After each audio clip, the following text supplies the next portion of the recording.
I can actually read out my 600 character portfolio now.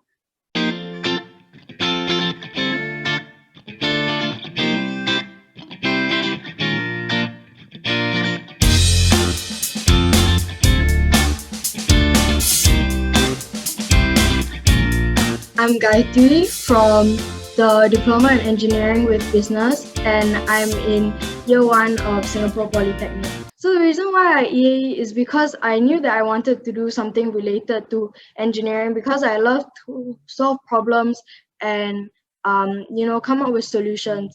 And so because I knew like this is the specific course that I wanted to do in poly, I wanted to make sure that I could secure a spot because this course is quite small. So I just wanted to make sure that I could get in. And lastly, it was very important for me to have something to work towards, like throughout my between my after, between the EAE period to the start of poly. So I found out that I really liked engineering and business because I found physics and math exciting, and like I mentioned before, I enjoyed coming up with solutions. And because I was from Red Cross Youth in secondary school, I realized that there were a lot of like people who really needed help, and I really wanted to do something and make a change. And engineering was like a way to come up with innovative solutions to help solve problems. And of course, for business, I couldn't imagine myself just sitting in front of like a computer and just talking to my colleagues. I really wanted a socially oriented, like people person type of job. So during my time in TKGS, I actually realized that I really liked doing business because I came up with a few entrepreneurship ideas along with my friends, like selling pins.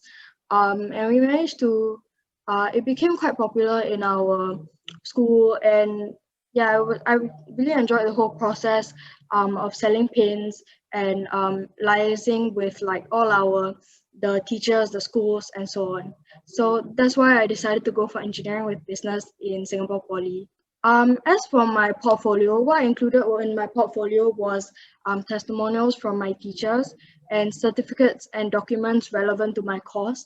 But of course, because engineering is quite specific, so I also included some accomplishments that I'm proud of, um, and anything that reflected my interests and skills because um, I really didn't have that much for the engineering side. So I included like some interest like photography and so on. So during the EAE process, what happened was that we had a 600 character write-up and 1,000 character write-up as well. So for the 600 character write-up, what I wrote was basically like my interests and strengths that are relevant to the course.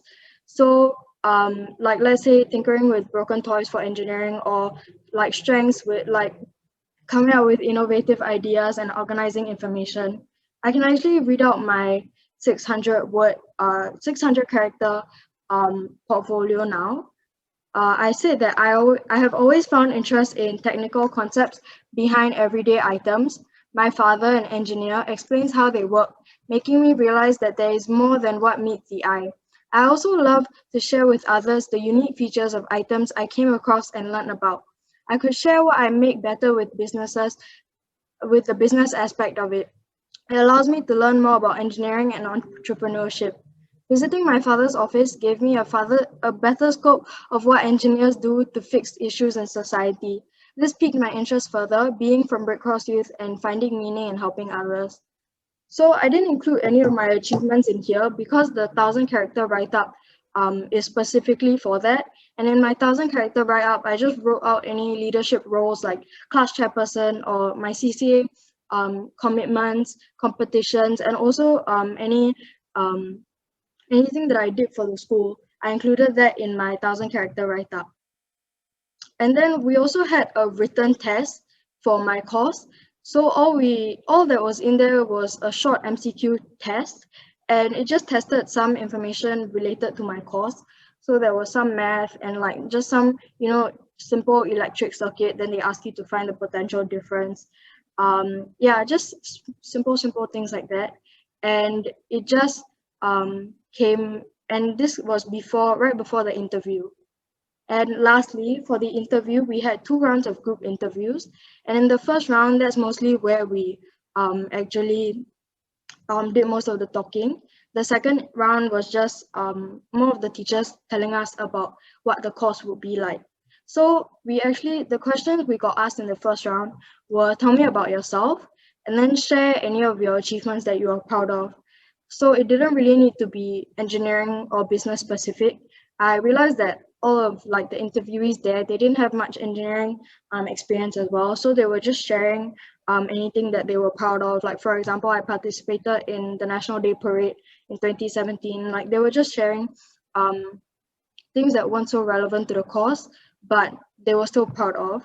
And then I think the question that actually the interviewers were most interested in to pick the applicants was whether we have any ideas or innovations that we'd like to create during our time in SP, because they kept pushing the technopreneurship to us, which is basically like incorporating technology with entrepreneurship. So they really wanted somebody who could um, actually bring pride to SP. So with somebody who actually has a business idea that they could implement during their time in SP. And then the last question they asked us was, which aspect of the course drew you in? So for this one, they actually already had an answer in mind. So for this question, it would be important to have read up about SP and the course itself on SP's page, because all of this information can be found there.